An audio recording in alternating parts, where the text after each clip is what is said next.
સુરતમાં વિશ્વ હિન્દુ પરિષદ તેમજ બજરંગ દળ દ્વારા વિશાળ રેલીનું આયોજન કરવામાં આવ્યું હતું, જેમાં સનાતન ધર્મ વિશે ટિપ્પણી કરનાર વિરુદ્ધ કાર્યવાહી કરવાની માંગ કરાઈ હતી। તાજેતરમાં જ રિલીઝ થયેલી મહારાજ ફિલ્મ વિરુદ્ધ રજૂઆત કરવા વનિતા વિશ્રામથી કલેક્ટર કચેરી સુધી રેલી યોજવામાં આવી હતી। બેનરો સાથે રેલી યોજીને કલેક્ટરને આવેદનપત્ર આપીને મહારાજ ફિલ્મના વિરોધમાં રજૂઆત કરવામાં આવી હતી।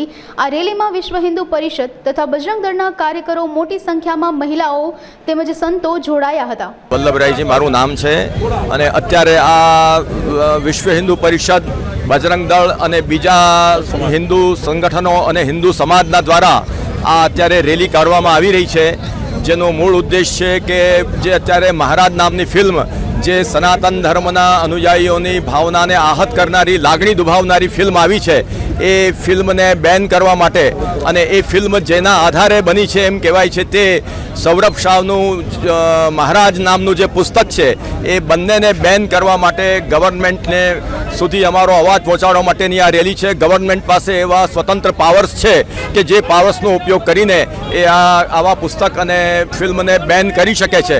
આ રીતે જો અત્યારે સમય પર ગવર્મેન્ટ જો એનો ઉપયોગ નહીં કરે તો બહુ એના દુષ્પરિણામો આવશે। એટલે ખરેખર અત્યારે ગવર્મેન્ટ સુધી આ અવાજ જે પહોંચાડવામાં આવી રહ્યો છે તેને ગવર્મેન્ટ પણ સાંભળે, નહીં તો આગળ આ બધા સંગઠનોને આગળની રણનીતિ કંઈક નક્કી કરવી પડશે। એટલે એ ઉદ્દેશથી અત્યારે થઈ રહ્યું છે।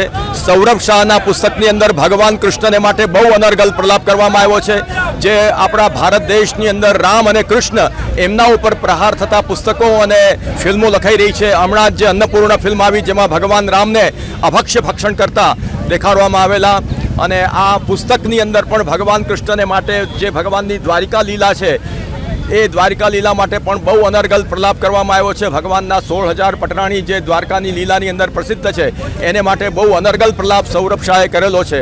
આ રીતે આપણા પુરાણોના ઉપર આક્ષેપ કર્યા છે અને આ ફિલ્મની અંદર આપણા જે ધર્મગ્રંથો છે એ ધર્મગ્રંથોના ખોટા અર્થ નિરૂપણ કરવામાં આવ્યા છે અને એ રીતે આપણા ધર્મને નિંદિત કરવામાં આવ્યો છે।